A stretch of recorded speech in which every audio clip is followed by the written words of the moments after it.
Hi. Malayalam മീഡിയത്തിലാണോ പഠിച്ചത്? English, reading ബുദ്ധിമുട്ടുള്ള ആളാണോ നിങ്ങൾ? എങ്കിൽ IELTS എക്സാം ഫോർ ബിഗിനേഴ്സ് ആദ്യമായിട്ട് IELTS എഴുതുകയാണെങ്കിൽ റീഡിംഗ് ടെസ്റ്റിന് വേണ്ടി എങ്ങനെ തയ്യാറെടുക്കാം എന്നുള്ളതിനെക്കുറിച്ച് വീഡിയോ ആണത്. റീഡിംഗ് ടെസ്റ്റ് ആണോ റൈറ്റിംഗ് ടെസ്റ്റ് ആണോ ഡിഫിക്കൽട്ട് എന്നൊരു ചോദ്യം ചോദിക്കാറുണ്ട്. പേഴ്സണലി റീഡിംഗ് ടെസ്റ്റാണ് എനിക്ക് തോന്നിയിട്ടുള്ളത്. മറ്റൊന്നും കൊണ്ടല്ല, സമയം 1 മണിക്കൂറിനുള്ളിൽ 40 ചോദ്യങ്ങൾക്ക് ഉത്തരം 3 ടെക്സ്റ്റ് വായിച്ചു നോക്കി എഴുതുക എന്ന് പറയുന്നത് പേഴ്സണലി എനിക്ക് ചലഞ്ചിങ് ആയിട്ട് തോന്നിയിട്ടുണ്ട്. പക്ഷേ അത് വളരെ ഈസി ആയിട്ട് നമുക്ക് ചെയ്യാം. അതെങ്ങനെ എന്നുള്ളതാണ് ഈ വീഡിയോയിൽ പറയുന്നത്. So before that I personally want to thank you for being here with me and learning from me. And if you don't know me you for the first time, I am Pradeep Hariharan. I am an English specialist in language and literature, and I teach English from 2005. So let's start the class. 6 ഭാഗങ്ങളായിട്ടാണ് ഈ video ഞാൻ തിരിച്ചിട്ടുള്ളത്.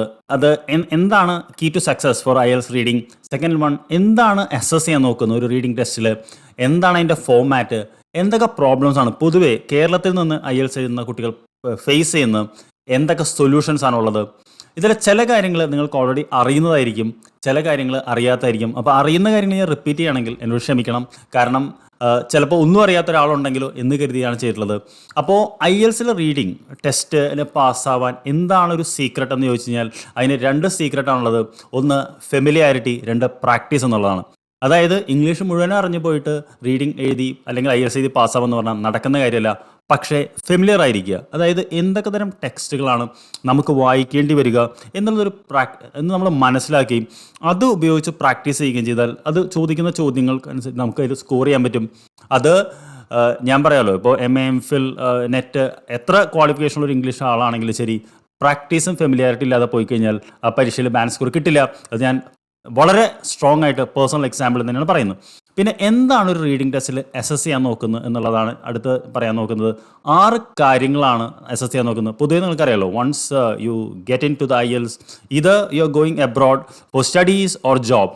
അപ്പോൾ ഒരു English എൻവയറൺമെൻറ്റിൽ ജീവിക്കുമ്പോൾ we must know certain things. നമുക്ക് 6 സ്കില്ലുണ്ടാവണം. അതിൽ ഒന്ന് സ്കിമ്മിങ് എന്ന് പറഞ്ഞ സ്കില്ലാണ്. അതായത് ഒരു ടെക്സ്റ്റ് ഒരു ഇത് കിട്ടിക്കഴിഞ്ഞാൽ അതിനെക്കുറിച്ച് പെട്ടെന്ന് മനസ്സിലാക്കാനുള്ള ഒരു കഴിവ്.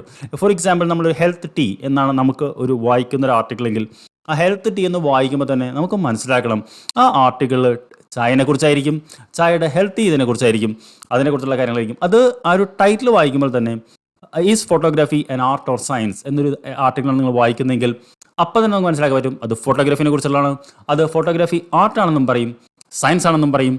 എന്നിട്ട് ഒരു ആർഗ്യുമെൻറ്റ് ചിലപ്പോൾ ഉണ്ടാവും, ചിലപ്പോൾ ഉണ്ടാവില്ല.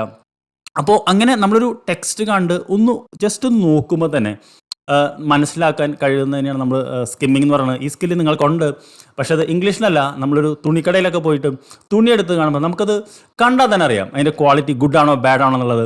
പിടിച്ചുകൊണ്ട് നോക്കണ്ട, അത് നമുക്കൊരു ഇംഗ്ലീഷ് ടെക്സ്റ്റിൽ കിട്ടുന്നതിനാണ് സ്കിമ്മിങ് എന്ന് പറയുന്നത്. സെക്കൻഡ് തിങ് എന്ന് പറയുന്നത് സ്കാനിങ് എന്ന ഇതാണ്. സ്കാനിങ് എന്ന് പറഞ്ഞാൽ അറിയാലോ, വളരെ സ്പെസിഫിക് ആയിട്ട് ഇൻഫർമേഷൻ കണ്ടുപിടിക്കാനുള്ള കഴിവാണ്. വളരെ ഒരു വൈഡ് ഉദാഹരണം പറയുകയാണെങ്കിൽ നമ്മളൊരു എന്താ പറയുക, റെയിൽവേ സ്റ്റേഷനിൽ പോയിട്ട് നമുക്കൊരു ഭാഗത്തേക്ക് ട്രെയിൻ കയറി പോകണമെങ്കിൽ നമ്മൾ അവിടെ ഒരു ടൈം ടേബിളിൽ നോക്കി പെട്ടെന്ന് ആ സമയം നോക്കി ആ ട്രെയിനിൽ ലൊക്കേറ്റ് ചെയ്യുന്നതാണ് നമ്മൾ സ്കാനിങ്. ബാക്കി ഒന്നും നമ്മൾ ശ്രദ്ധിക്കില്ല. You only look for the specific information. ഒരു ടെക്സ്റ്റിൽ നിന്നും അത് എടുക്കാനുള്ള കഴിവ് നമുക്കുണ്ടോ എന്നാണ് സെക്കൻഡ് വൺ ടെസ്റ്റ് ചെയ്യുന്നത്. നമ്മുടെ ചോദ്യങ്ങളെല്ലാം അതുപോലെ ആയിരിക്കും. പിന്നെ ഡീറ്റെയിൽ റീഡിംഗ് ആണ് തേർഡ് വൺ. അതായത് ഒരു ടെക്സ്റ്റിൽ ഇപ്പോൾ ഞാൻ പറഞ്ഞല്ലോ photography is an art or science എന്നാണെങ്കിൽ അതിൽ certainly 3 or 4 arguments will be in favor of photography as an art and as a science. അത് കണ്ടുപിടിക്കാനുള്ള നമ്മുടെ കഴിവുണ്ടോ, അത് വെച്ച് നമുക്ക് ആ ചോദ്യത്തിന് ഉത്തരം എഴുതാനുള്ള കഴിവുണ്ടോ എന്നുള്ളതാണ് ടെസ്റ്റ് ചെയ്യപ്പെടുന്നത്. Third one, understanding vocabulary and context. അതായത് വൊക്കാബുലറി എന്ന് പറയുന്നത് ഏത് കോണ്ടെക്സ്റ്റ്, ഇപ്പോൾ ഫോട്ടോഗ്രാഫി സയൻസ് എന്ന് പറയുമ്പോൾ എന്ത് കോണ്ടെക്സ്റ്റാണ് അത് എഴുതപ്പെട്ടത്. അപ്പോൾ ഇത് 19-ാം നൂറ്റാണ്ടിലെ ഫോട്ടോഗ്രാഫിനെ എങ്ങനെയാണ് കണ്ടിരുന്നത്, 20-ാം നൂറ്റാണ്ടിൽ എങ്ങനെയാണ് കണ്ടിരുന്നത്. അപ്പോൾ ഹെൽത്ത് ടീ എന്ന് പറയുമ്പോൾ അതിൻ്റെ ഒരു കോണ്ടെക്സ്റ്റ് എന്താണ് എന്ന് മനസ്സിലാക്കാനുള്ള ഒരു കഴിവാണ് നമുക്ക് വേണ്ടത് പ്രധാനമായിട്ട്. പിന്നെ ചില വാക്കുകൾ അതുമായിട്ട് അസോസിയേറ്റ് ചെയ്തിട്ടുള്ളത് അതും കണ്ടുപിടിക്കാനുള്ള കഴിവ്, അത് പ്രാക്ടീസ് കൊണ്ടാണ് നമുക്ക് കിട്ടുന്നത്. പെട്ടെന്ന് നമുക്കത് കിട്ടില്ല. Then main ideas and supporting ideas. ഇപ്പോൾ ഏതൊരു ആർട്ടിക്കിളിലും ഒരു മെയിൻ ഐഡിയ ഉണ്ടാവും, അതിനെ സപ്പോർട്ട് ചെയ്യുന്ന ഒരു സംഭവം ഉണ്ടാവും. അപ്പോൾ അത് കണ്ടുപിടിക്കാനുള്ള കഴിവ് നമുക്കുണ്ടോ എന്നാണ് നോക്കുന്നത്. ദെൻ ഇൻഫറൻസ്, ഇതാണ് ഏറ്റവും ഡിഫിക്കൽട്ട് ആയിട്ടുള്ളത്. ഇതൊരിക്കലും ഡയറക്റ്റായിട്ട് ടെക്സ്റ്റിൽ ഉണ്ടാവില്ല. അത് നമുക്ക് ഇൻഫർ ചെയ്യാനുള്ള കഴിവ്. ഇപ്പോൾ എന്താ പറയുക, തീയില്ലാതെ പുകയുണ്ടാവില്ല എന്ന് പറയുന്നുണ്ടല്ലോ. അപ്പോൾ പുക is inferring that there is fire, അങ്ങനെയാണ് നമ്മൾ പറയുന്നത്. അപ്പോൾ ഡയറക്റ്റായിട്ട് നമുക്ക് ഉണ്ടാവില്ല ചോദ്യത്തിന് ഉത്തരം, പക്ഷേ നമുക്കത് മനസ്സിലാക്കി ഇൻഫർ ചെയ്ത് എഴുതാനുള്ള കഴിവ്, ആ ചോദ്യങ്ങൾക്ക് അതാണ് ഏറ്റവും ഡിഫിക്കൽട്ടായിട്ട് പേഴ്സണലി എനിക്ക് തോന്നിയിട്ടുള്ളത്. ഇതെല്ലാം കണ്ടുപിടിക്കാനുള്ള നമ്മുടെ കഴിവിനെയാണ് എന്താ പറയുന്നത്, ഇത് ടെസ്റ്റ് ചെയ്യപ്പെടുന്നത്. ഇനി ഫോർമാറ്റ്, ഇത് ഒരുപക്ഷെ നിങ്ങൾക്ക് അറിയുന്ന ആളായിരിക്കും ഇതിനെക്കുറിച്ച്. നമുക്കറിയാലോ 3 പാസേജാണ് അക്കാഡമിക് ആണെങ്കിലും ജനറലിലും ആണുള്ളത്. അതിൽ അക്കാഡമിക്കിലെ പാസേജ് ടഫാണ്, ടു ബി ഓണസ്റ്റ്, തുറന്നു പറയുകയാണ്. അതിൽ ആദ്യത്തെ വൺ ഈസി ആയിരിക്കും, രണ്ടാമത്തെ വൺ കുറച്ചുകൂടി ഡിഫിക്കൽട്ട് ആയിരിക്കും, മൂന്നാമത്തെ വൺ കുറേ കൂടി ഡിഫിക്കൽട്ട് ആയിരിക്കും. അങ്ങനെയാണ് പോകുന്നത്. അപ്പോൾ പലപ്പോഴും എന്താ പറയുക, ചില എന്ന് വെച്ച് കഴിഞ്ഞാൽ ഭയങ്കര അൺഇൻട്രസ്റ്റിംഗ് ടോപ്പിക് ആയിരിക്കും. അപ്പോൾ പക്ഷെ നമുക്കത് മനസ്സിലാക്കാൻ ആ സമയത്തിനുള്ളിൽ, കാരണം 1 മണിക്കൂറിൽ ഒരു 20 മിനിറ്റ് ചെയ്യണമെന്നാണ് പറയുന്നത്. പിന്നെ സ്പെസിഫിക് ആയിട്ടൊന്നും പറയുന്നില്ല. അത് ചിലവർക്ക് ചിലപ്പോൾ ഫസ്റ്റ് പാസേജ് ഈസി ആണെങ്കിൽ ഒരു 15 മിനിറ്റ് കൊണ്ട് തീർക്കാമെങ്കിൽ നല്ല കാര്യമാണ്. അപ്പോൾ നമുക്ക് അവസാനത്തിന് കുറച്ച് എക്സ്ട്രാ സമയം എടുക്കാം. പക്ഷേ 20 മിനിറ്റ് കടന്ന് ഒന്നിന് സ്പെൻഡ് ചെയ്ത് തുടക്കം തന്നെ, കാരണം നമുക്കത് ആൻസർ ചെയ്ത് തീരില്ല. കാരണം അതിൻ്റെ ബാൻഡ് ഇതറിയാലോ, വളരെ ഹൈ ആണ്. പിന്നെ ക്വസ്റ്റ്യൻ ടൈപ്പ് എന്ന് പറയുന്നത് 40 ചോദ്യങ്ങളാണ് ഇതിന് വരുന്നത്. ഒരുവിധം ചോദ്യങ്ങൾ പലതും ഉണ്ടാവും, especially multiple choice questions. To be honest അത് കുറച്ച് എളുപ്പമാണ് ആൻസർ ചെയ്യാൻ. Matching heading to the paragraph, അത് കുറച്ച് ബുദ്ധിമുട്ടാണ്. Especially then true false not given ആണ് പേഴ്സണലി എനിക്ക് ഏറ്റവും ഡിഫിക്കൽട്ടായിട്ട് തോന്നിയിട്ടുള്ളത്. കാരണം പലപ്പോഴും ഫോൾസ് ആൻഡ് നോട്ട് ഗിവൺ എന്നുള്ളത് വളരെ ക്ലോസ്ലി ആണ് തരിക. അത്രയും ആ ഒരു ഇതിൽ മനസ്സിലാക്കി മാത്രമേ ഉത്തരം എഴുതാൻ പറ്റുള്ളൂ. പിന്നെ അത് 3-4 ഉണ്ടാവുള്ളൂ. ഓക്കെ. പിന്നെ matching sentence ending, sentence completion കുഴപ്പമില്ല, നമുക്ക് കണ്ടുപിടിക്കാം. അപ്പോൾ പൊതുവേ ഏറ്റവും ഡിഫിക്കൽട്ട് പിന്നെ എനിക്ക് തോന്നിയിട്ടുള്ളത്, ചില സെൻറ്റൻസ് വന്നിട്ട് അത് ഡയറക്റ്റ് സെൻറ്റൻസ് ആയിരിക്കില്ല, അത് ഏത് പാരഗ്രാഫിലാണ് വരുന്നതെന്ന് കണ്ടുപിടിക്കാൻ പറയും. ഭയങ്കര ടൈം കൺസ്യൂമിംഗ് ആണ്. നമുക്ക് പെട്ടെന്ന് അത് പ്രാക്ടീസ് ഉണ്ടെങ്കിലേ പറ്റുള്ളൂ. പ്രാക്ടീസ് ഇല്ലാതെ പോയി കഴിഞ്ഞാൽ നമുക്കത് സ്കോർ ചെയ്യാൻ പറ്റില്ല. ഒരു പേഴ്സണൽ ഇതിൽ വെച്ച് പറഞ്ഞതാണ്. പിന്നെ ഞാൻ പറഞ്ഞല്ലോ, ടോട്ടൽ 40 ക്വസ്റ്റ്യൻസ് ആണ് ഉണ്ടാവുന്നത്. ഒരു 13, 14 അല്ലെങ്കിൽ 14, അതൊരു ഓർഡർ ഇതിലാണ് വരുന്നത്. അതിൽ എല്ലാത്തരം ചോദ്യങ്ങളും ഉണ്ടാവും. ടൈമിംഗ് ഞാൻ നിങ്ങൾ പറഞ്ഞു 60 മിനിറ്റ് ആണ്. അപ്പോൾ പലപ്പോഴും നമ്മൾ എന്താ പറയുക, 20 മിനിറ്റിനുള്ളിൽ നമുക്ക് പിന്നെ ട്രാൻസ്ഫർ ചെയ്യാനുള്ള സമയമല്ല. നമുക്കറിയാം listening test paper and pencil കൊണ്ട് എഴുതുമ്പോൾ നമുക്ക് അവസാനം ഒരു 10 മിനിറ്റ് ട്രാൻസ്ഫർ ആയി കിട്ടും. ഇതെല്ലാം 1 മണിക്കൂറിൽ ചെയ്യണം. അപ്പോൾ ടൈമിംഗ് ആണ് ഏറ്റവും ഇതിൽ കോമ്പറ്റേറ്റീവ് ആയിട്ട് എനിക്ക് തോന്നിയിട്ടുള്ളത്. ഇപ്പോൾ പേഴ്സണൽ എക്സാമ്പിളാണ്. പിന്നെ ബേസിക്കായിട്ട് നമുക്ക് വരുന്ന പ്രോബ്ലം എന്താണെന്ന് പറഞ്ഞു കഴിഞ്ഞാൽ, പൊതുവേ we don't have the exposure to English. ഇപ്പോൾ for example I am an English teacher, I am an English professor, but even I read only specific things in English. Okay, എല്ലാം വായിക്കുന്നില്ല. ചിലപ്പോൾ ഒരു പേപ്പർ വായിക്കും, ലിറ്ററേച്ചർ ബുക്സ് വായിക്കും, കുറച്ച് self help books ബാക്കിൽ കാണുന്ന അതാണ്. അതിനപ്പുറമുള്ളൊരു വൈഡ് റീഡിങ് നമുക്ക് പോലും ഇല്ല. അപ്പോൾ ഈ ഇതിൽ വരുന്ന പല പാസേജുകളും പലതരം എക്സ്പോഷർ നമുക്ക് ഉണ്ടായേ പറ്റുള്ളൂ. അതും എന്താ പറയുക, quality English writing.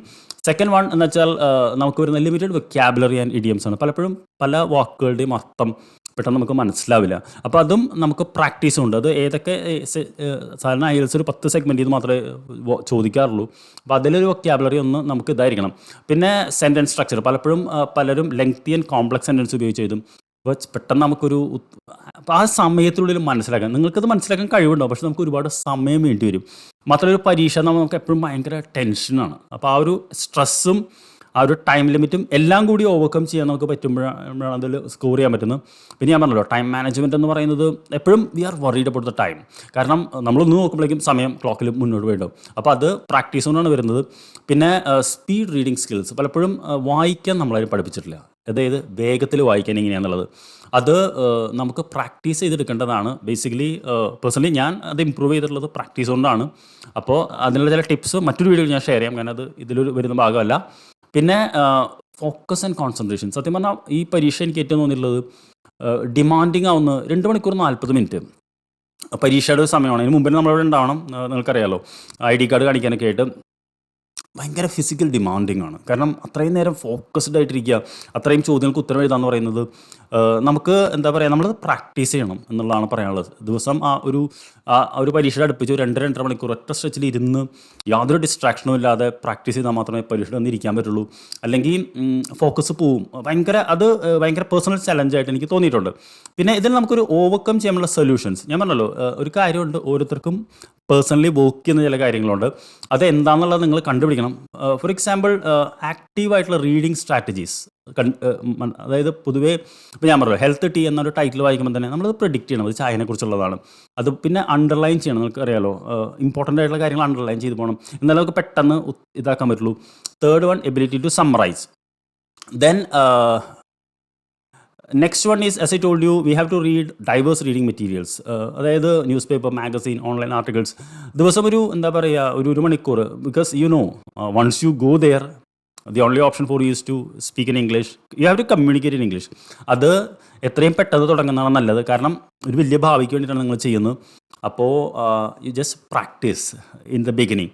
Then IELTS related ആയിട്ടുള്ള വെക്കാബുലറി പഠിക്കാൻ നോക്കണം എന്നുള്ളതാണ് അടുത്തൊരു പോയിന്റ്. ഞാൻ പറഞ്ഞല്ലോ, IELTS പൊതുവെ ചോദിക്കുന്ന work and career, education, schooling, children and families, nature, environment, culture, art traditions, health care, global challenges, cities, countries, government. ഇതിനെക്കുറിച്ച് ഈ ഒരു ഏരിയയിൽ നിന്നാണ് പലപ്പോഴും ഈ എസ്സേസ് വരാറുള്ളത്. അപ്പോൾ ഇത് വായിച്ചാൽ അതിനെക്കുറിച്ച് ഒരു ജനറൽ ഐഡിയ ഉണ്ടാക്കണം, നല്ലതാണ്. ബേസിക്കലി റൈറ്റിംഗ് ടെസ്റ്റ് വരുമ്പോൾ ഐഡിയ ഇല്ലാതെ എഴുതാൻ പറ്റില്ല. Okay, it's not the language that plays there. അത് മറ്റൊരു വീഡിയോയിൽ പറയാം എങ്ങനെയാണ് റൈറ്റിംഗ് സ്റ്റാർട്ട് ചെയ്യുന്നുള്ളത്. പിന്നെ ടൈം മാനേജ്മെൻറ്റ്, ഇതൊരു ഫോമുല പറയുന്നതാണ്. ആദ്യത്തെ 3 മിനിറ്റ് കൊണ്ട് ടെക്സ്റ്റ് ഒന്ന് സ്കാൻ ചെയ്യണം. 1 മിനിറ്റിൽ ചോദ്യങ്ങളെല്ലാം ഓടിച്ചു നോക്കണം. പിന്നെ 13 മിനിറ്റിൽ ചോദ്യങ്ങൾ ടെക്സ്റ്റ് വായിച്ച് ഉത്തരം എഴുതണം. 3 മിനിറ്റിൽ പകർത്തി എഴുതണം. ഇത് ഞാനൊരു സ്ഥലത്ത് വായിച്ചതാണ്. പക്ഷേ ഇതങ്ങനെ വളരെ സ്പെസിഫിക് ആയിട്ടുള്ള ഇതൊന്നുമല്ല. പക്ഷേ പെട്ടെന്ന് വായിക്കുക എന്നുള്ളത്, ഫോർ എക്സാമ്പിൾ ഇപ്പോൾ പേഴ്സണലി ഞാൻ വായിക്കുന്ന ഒറ്റയടിക്ക് വായിച്ച് മനസ്സിലാക്കാനാണ് എടുക്കുന്നത്. പക്ഷേ അവർ പറയുന്ന ആദ്യം ഒന്ന് സ്കാൻ ചെയ്ത് പിന്നെ ചോദ്യങ്ങൾ വായിച്ച് നോക്കിയിട്ടാണ് പിന്നെ രണ്ടാമത് ഡീറ്റെയിൽ റീഡിന് പോകേണ്ടത്. അപ്പോഴേ നമുക്കത് ലൊക്കേറ്റ് ചെയ്യാൻ പറ്റുള്ളൂ. പിന്നെ അവസാനം 3 മിനിറ്റ് അത് വൃത്തിയായിട്ട് പകർത്തി എഴുതാവണം. ഹാൻഡ് റൈറ്റിംഗ് മോശമായി കഴിഞ്ഞാലും മാർക്ക് കിട്ടില്ല. അപ്പോൾ ഇത്രയും കാര്യങ്ങൾ നമുക്ക് IELTSൻ്റെ ഒരു റീഡിംഗ് ടെസ്റ്റിൻ്റെ ഒരു തുടക്കക്കാരൻ എന്ന നിലയിൽ അറിയേണ്ടത്. അപ്പോൾ thank you very much for watching. If you want to be part of my WhatsApp community which is known as 3 months to IELTS, I welcome you to join, and I will be helping you out daily. So thank you very much. Once again, I'll see you in another video. Until then, take care. Bye-bye.